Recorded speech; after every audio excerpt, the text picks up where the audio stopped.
Hello and welcome to Palace Weekly. I am your host, Mark Francis. This is the abbreviated version with all the stories in short form from the past week in royal news, brought to you on Palace Intrigue, our daily podcast. And if you'd like the full versions of these stories, please head back and listen to the daily versions. So what happened in the last week of royal news? Well, let's start with Meghan. The Duchess of Sussex's lifestyle brand is set to appear in 2 new Netflix house retail locations, one in Philadelphia's King of Prussia Mall, the other in Dallas's Galleria. While fans may be thrilled to see her $27-ish items back on the shelves, critics have pointed out that store workers selling those goods could be earning less per hour than the items themselves. Netflix houses advertising roles starting at about $20, prompting questions about how much the Duchess is profiting while frontline employees are earning comparatively modest wages. In a new interview with Yahoo Lifestyle Australia, Martha Stewart commented on the comparisons being made between herself, Gwyneth Paltrow, and Meghan, remarking, "Meghan, I don't really know very well, and I hope she knows what she's talking about. Authenticity to me is everything, and to be authentic and knowledgeable about your subject matter is extremely important." Sophie, Duchess of Edinburgh, is reportedly quite content with one particular perk of her recent title upgrade, no longer needing to curtsy to Meghan Markle. After years as the Countess of Wessex, Aunt Sophie was elevated to Duchess of Edinburgh, a move that has reshuffled the royal pecking order. According to Hello magazine, the secret weapon is said to be relieved by one aspect in particular. Her days of dipping to Meghan are now behind her. A friend of the Duchess told reporters she no longer has to curtsy to someone in the family who has not only left royal duties, but has spent the past 3 years criticizing the institution that Sophie works so hard to support. Prince Harry and Meghan Markle are taking legal action against the Daily Mail following explosive claims made in Andrew Lowney's new biography entitled. The book, which paints Prince Andrew in a deeply unflattering light, includes allegations of a 2013 fistfight between Harry and Andrew and claims that Andrew made disparaging remarks about Meghan. Although the book's subject is Andrew, it's Harry and Meghan who have mobilized their legal team. A spokesperson for the Sussexes confirmed to Newsweek that a legal letter has been sent to the Daily Mail, which serialized excerpts of the book over the weekend. Such are the gross inaccuracies, damaging and defamatory remarks made in the Daily Mail story. I can confirm a legal letter from Prince Harry's counsel has been sent to the Mail, they stated. The strongly worded rebuttal continues. I can confirm Prince Harry and Prince Andrew have never had a physical fight, nor did Prince Andrew ever make the comments he is alleged to have made about the Duchess of Sussex to Prince Harry. Prince Andrew was seen in public for the first time since the release of entitled The Rise and Fall of the House of York, and according to body language expert Judy James, he did not look like a man at ease. The Duke of York was photographed driving a black Land Rover Defender with his former wife, Sarah Ferguson, in the passenger seat as the pair headed to Windsor Castle. James told the Daily Mail, his eyes have a wary-looking expression and his mouth is closed with the lips pulled down at the corners. This doesn't look like someone lost in thought. He's with his ex-wife and driving, a situation where you'd expect more ease, not tension. As for Sarah Ferguson, James observed, her brows are furrowed in a deep frown and her eyes suggest sadness or pain. Her chin is raised, perhaps showing resilience, but her lips are pressed tightly together as though she's suppressing emotion or attempting to self-protect. The truth, it seems, may be even more dangerous than the rumours. In entitled The Rise and Fall of the House of York, historian Andrew Lowney has peeled back the layers of Prince Andrew's private and public life. And what's revealed is a web of sex, scandal, espionage, and breathtaking recklessness that insiders now say could bury the royal family for good. From hosting Epstein at Balmoral and Sandringham to jetting off with Ghislaine Maxwell and partying with Russian models aboard yachts and in Thai go-go bars, Andrew's behavior, Lowney alleges, was not only sex-obsessed but often shockingly indiscreet. Former staff and insiders say he was a mainstay at Epstein's properties, where sex toys and women's lingerie were found in his room and where young women were reportedly paid thousands in cash after spending time with the prince. Epstein, said to have been Trump's go-to guy for fun, was described as treating Andrew like a trophy, an unwitting Super Bowl prize, to show off to the world leaders and intelligence operatives.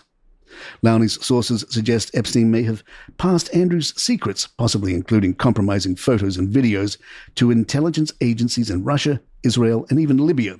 There are concerns, according to multiple insiders, that Epstein used Andrew as bait in a broader scheme of access and blackmail.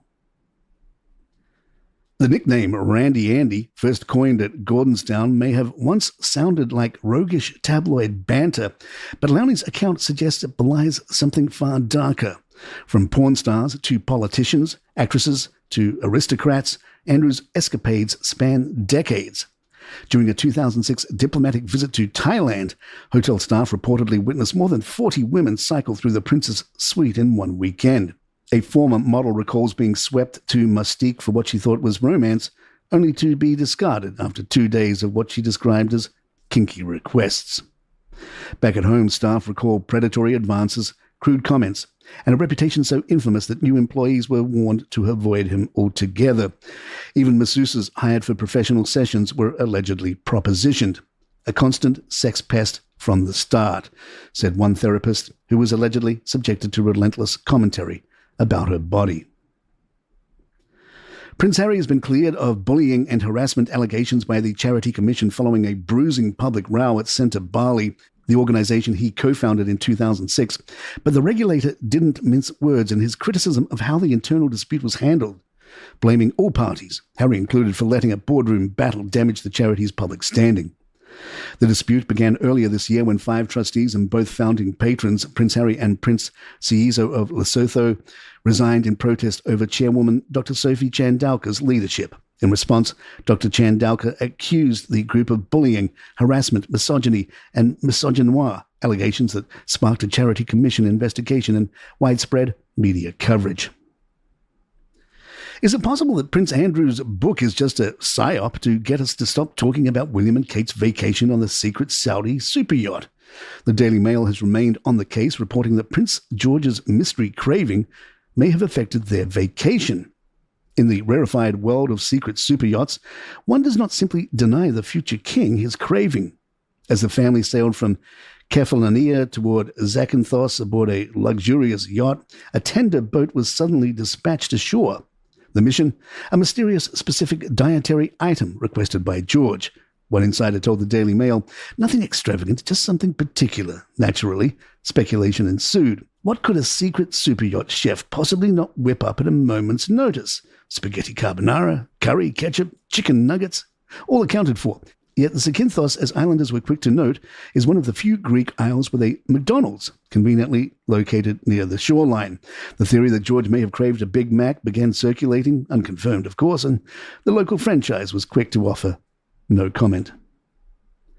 The media was all too kind to Catherine, Princess of Wales, for interrupting her vacation, as in yet another vacation, to unveil a new initiative from her Royal Foundation Centre for Early Childhood. A series of 7 animated educational videos designed to support young children's emotional and social development. Now, had Meghan released animated videos, they would be mocked, but since they are attached to Princess Catherine, they are, of course, wonderful. Princess Catherine took time from her secret superyacht vacation, or whatever she and William are doing this week, to share via statement. Early childhood is recognized as a golden opportunity to build strong foundations for a healthy and happy future life. The Centre for Early Childhood's new animated films shows how adults can create caring and loving interactions with children, helping to foster their social and emotional development from their earliest years. One can only imagine how much time she took from her vacation to either craft those 2 sentences or to approve the sentences written by a staffer. Meanwhile, RadarOnline, which we will observe tends not to cover stories in the same way as some other sources we consider, floated a concern about Kate, suggesting that recent appearances sparked fresh speculation about her recovery. As the story goes, observers were reportedly alarmed by her noticeably fragile frame during an outing to Wimbledon with Prince William and their 2 eldest children, Prince George and Princess Charlotte. RadarOnline.com reports that palace insiders were shocked by Kate's appearance, with one source saying, Kate is painfully thin and people are worried. It's a sign that she is struggling with her recovery from cancer treatment, or worse, she's had a relapse. Her absence from June's royal ascot and her markedly reduced presence at public events have fueled speculation that her recovery may be more complicated than initially understood. Word is she's having a difficult time and has no appetite. said the same source, claiming Kate has dropped to around 90 pounds. More palace in just a moment. Sarah Ferguson is also well discussed in the new Andrew Lowney book, including her crush on John F. Kennedy Jr., whom she nicknamed Number 9, on her private league table of crushes. Texas businessman Steve Wyatt held the top spot.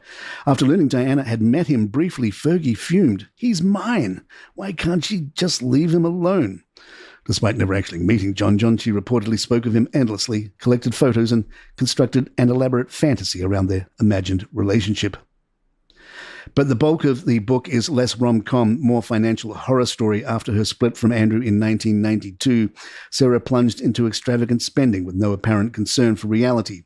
A so-called self-catering summer rental near Caen came with a full entourage, 2 Scotland Yard officers, a wine delivery service, and 5 extra phone lines, including one by the pool. Bills such as £1,400 owed to her home electricity provider were ignored. "I'm not interested," she said.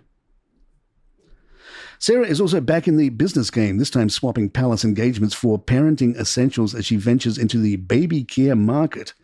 Fergie told the Mail, "I've created an eco-friendly nappy. I think it's very exciting being a grandmother because the more urgency there is for compostable diapers." Meanwhile, King Charles is bringing his signature countryside style to the canine world with a launch of $58 tweed dog coats, now available through the Sandringham Estate shop. Dubbed the Happy Hound coat, the item is crafted in Sandringham Royal tweed and lined with Sherpa fleece for warmth. It features a brown collar and belt and comes in small, medium and large sizes, designed according to the shop's description for frosty winter walks and elegant parkland outings. Among the stories overshadowed by the Prince Andrew book was the engagement of Peter Phillips to Harriet Spurling. A statement issued on their behalf by Gerard Franklin confirmed, "Mr. Peter Phillips, the son of HRH, the Princess Royal and Captain Mark Phillips and Miss Harriet Spurling, daughter of the late Mr. Rupert Sanders and Mrs. Mary Sanders of Gloucestershire, have today confirmed their official engagement." Both families were informed jointly of the announcement and were delighted with the wonderful news. Their Majesties, the King and Queen, and the Prince and Princess of Wales have been informed of the announcement. No date has been officially set for the wedding. In the engagement photos, Harriet looked radiant in a frilled white ensemble, her ring sparkling as she smiled at her fiancé. Peter kept it relaxed in a plaid shirt, the pair standing close and clearly at ease with one another. And there you have it. If you'd like to email us, our address is thepalaceintrigue@gmail.com. Please follow us on Spotify, Apple, or the app of your choice, and leave us a nice review if you're enjoying the show. I'm Mark Francis. My thanks to John McDermott. This is Palace Weekly, and good times.